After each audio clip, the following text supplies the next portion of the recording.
Kita pantau jalannya sidang lanjutan pemeriksaan saksi kasus Pradaluki Namo.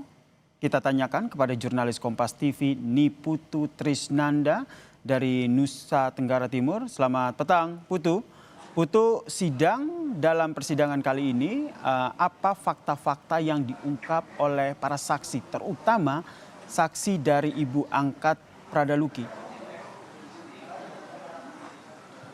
Ya, selamat petang ya, dan juga saudara. Ada banyak hal yang disampaikan begitu. Ini juga menambah titik terang bagi puzzle ataupun juga kepingan-kepingan fakta dari kematian Pradaluki Namo. Jadi kalau kita bicara berkaitan dengan hari ini, sidang untuk perkara yang melibatkan ada 17 terdakwa begitu ya. Ada 7 saksi hari ini, Yasir dan juga saudara yang hadir, yaitu 4 anggota TNI, 2 dokter dari RSUD Air Ramo Nagekeo, kemudian satu lagi ini adalah salah satu saksi kunci juga, yaitu ibu angkat dari Pradaluki Namo.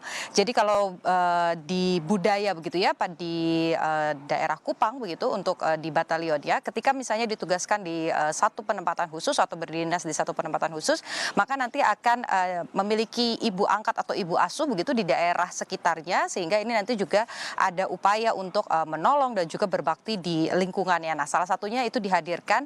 Mengapa ini disebut sebagai saksi kunci, Yasir dan juga saudara? Karena tadi dari keterangannya, salah satu pihak yang melihat, bertemu, bahkan berbincang dengan Pradaluki Namo sebelum dinyatakan meninggal dunia pada 6 Agustus 2025. Ini adalah ibu asuh atau ibu angkat dari Pradaluki Namo yang tadi dihadirkan ke muka sidang.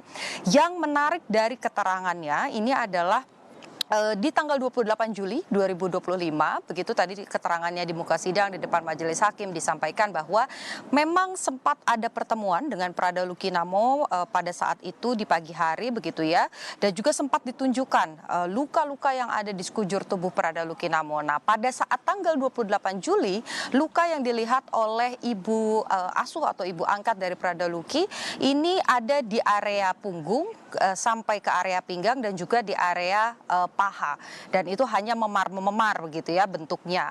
Lalu dan juga ada di area wajah, itu juga ada memar di sana. Setelah kemudian berselang beberapa hari, kemudian mendapatkan informasi bahwa Pradaluki ini akhirnya dirawat di Rumah Sakit Umum Daerah Air Ramo Nagekeo, dan juga sempat dikunjungi oleh ibu asuh atau ibu angkat.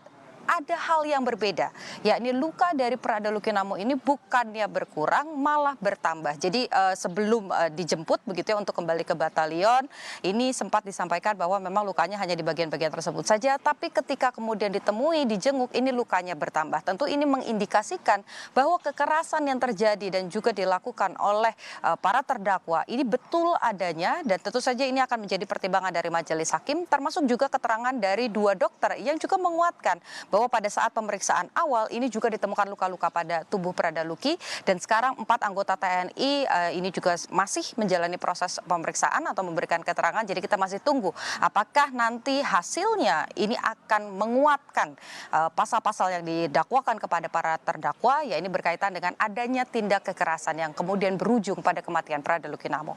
Yasir. Baik, terima kasih jurnalis Kompas TV Niputu Trisnanda atas informasinya dari Kupang, Nusa Tenggara Timur terkait dengan jalannya sidang kasus kematian Pradaluki yang menghadirkan sejumlah saksi, saudara. Dan saudara, seperti yang tadi